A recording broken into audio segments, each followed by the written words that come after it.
Kayaknya tuh zaman sekarang adalah zamannya bergantung ke sosmed ya. Pekerjaan-pekerjaan udah mulai berpindah dari yang namanya offline menjadi online. Ibu rumah tangga jualan produk kecantikan, baju, sampai dengan selebgram, selebgram, konten kreator, juga bahkan artis ya, udah mulai pindah haluan dari TV ke sini. Tapi tahu gak sih bahwa menurut penelitian itu ada kaitan peningkatan potensi depresi dengan sosial media. Gue bilang ada keterkaitan ya, oke? Itu tolong di highlight dulu. Ada banyak penelitiannya, jadi jangan minta gue ngejelasin tentang penelitian itu. Karena aku di sini tuh mau sharing pemikiran gue, bukan re-sharing pemikiran orang lain di podcast gue, oke? Fix. Sebenarnya ada apa sih di sosmed? Orang tahu nih kalau sosmed itu kan kayak sumber perselisihan, bukan sumber, mungkin kayak lebih terblow up aja dibanding di masa offline ya nggak, lebih meluas aja perselisihannya. Biasanya kita berselisih sama tetangga doang, ini semua orang tahu gitu. But kenapa masih banyak aja orang yang nggak bisa lepas dari sosial media? Yes, jawabannya sederhana banget, addicted. Ketagihan, kecanduan ya. Kenapa bisa kecanduan gitu kan? Jadi sebelum kesana nih, mari kita cek dan dicek dulu dapur-dapurnya otak yang berkaitan dengan sosial media. Maksudnya otak manusia ya.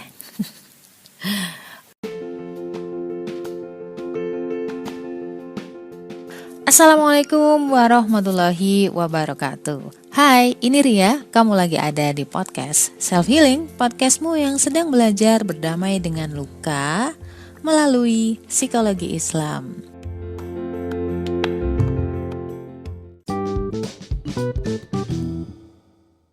Seenggaknya ada 4 hal yang menjadi trigger meningkatnya kadar stres melalui sosial media. Apakah itu? Yang pertama adalah highlight reels. Reel. Contoh aja nih ya, misalkan di Instagram, kita biasa pasang highlight adalah hal-hal yang ingin diperhatikan oleh orang lain, bener nggak? Yang pengen kita show ke orang lain. Contoh, liburan, makanan ya, prestasi, pasangan, anak, pokoknya keharmonisan, pencitraan yang kayaknya tuh enak-enak, indah-indah gitu kan. Lu nggak mungkin juga nampilin sesuatu yang bikin lo kelihatan jelek, awful gitu kan. Bagus sih. Mungkin ada yang bilang bahwa itu untuk memotivasi. But anyhow, tahu gak sih ada pribadi yang berpikir sebaliknya. Karena mereka tuh comparing ya, ketika ngebandingin dirinya dengan reelsnya orang lain. Ih, mereka enak banget ya hidupnya, kayak gak perlu kerja aja gitu. Kayak sekarang, kayak gue cari duit, mereka liburan, gue banting tulang gitu. Ada gak yang kayak gitu?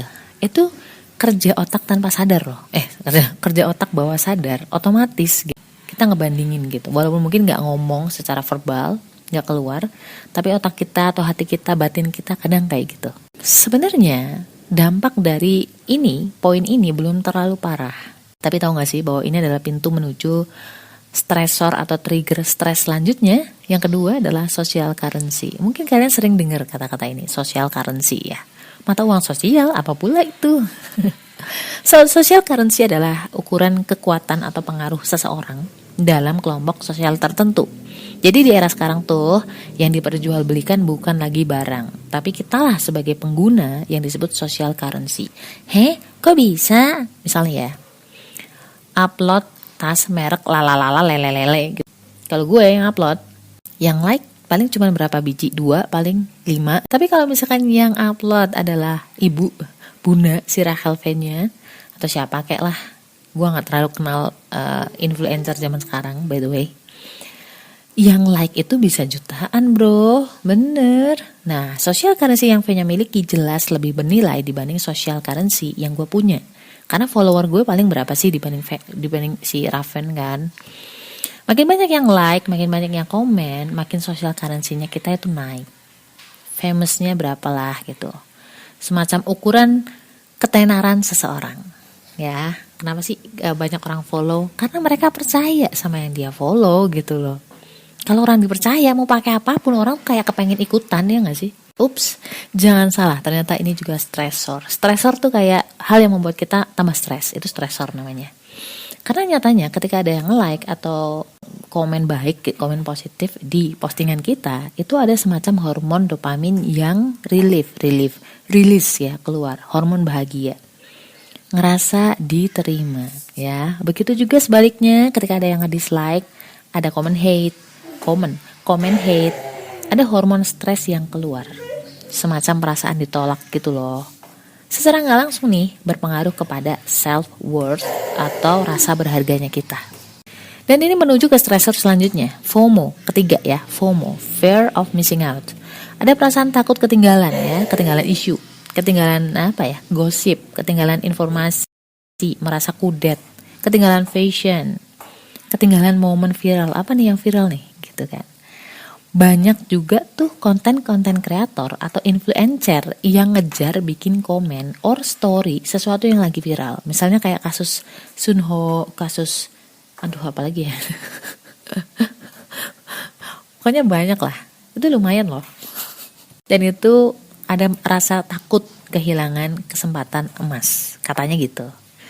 Dan ini sebenarnya menuju ke stressor yang keempat. Namanya online harassment. By the way, di sosmed itu kita nggak sepenuhnya merasa bahagia. Kalau misalkan lo bisa merenung, merefleksikan diri lo. Karena kayak ada rasa was-was. Bagaimanapun tetap ada rasa was-was ya. Apalagi kalau buka komen, buka notif ya nggak dibuka rasanya ganggu, pengen ngebuka, penasaran. Tapi ada rasa takut, worry kalau ada yang serang personal, ada yang buka aib, ada gosip yang nggak benar, ada yang ngefitnah, ada yang beda pendapat dan lain sebagainya. Bahkan seorang artis aku lupa antara Shireen Syungkar atau Saskia ya, itu si Kia tuh. Jadi muka sosmed, muka komen tuh rasanya kayak terpukul-pukul gitu. Artis ya, artinya kan yang terlihat juga yang baik-baik gitu, artis baik-baik. Gimana gua gitu. Yang isinya begini semua. Bener loh, zaman sekarang tuh orang beda pendapat dikit itu langsung diserang.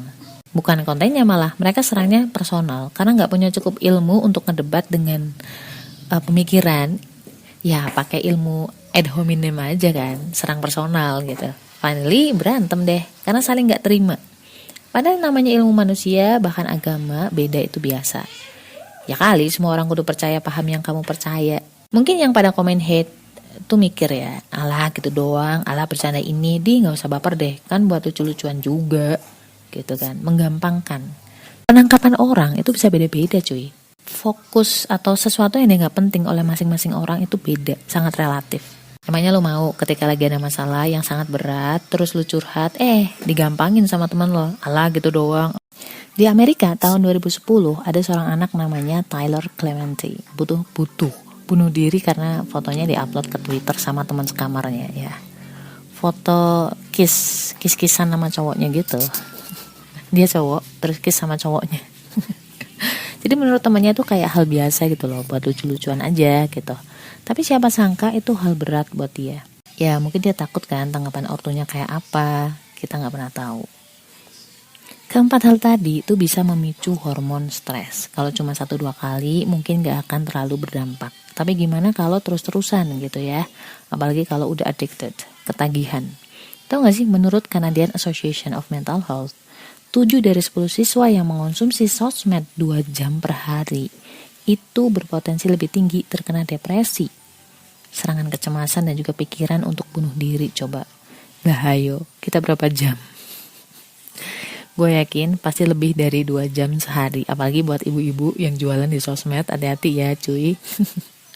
Tanda kita kecanduan handphone setidaknya ada 2 ya. Yang pertama adalah phantom vibration, dimana kita tuh ngerasa HP bergetar padahal gak ada notifikasi pesan masuk.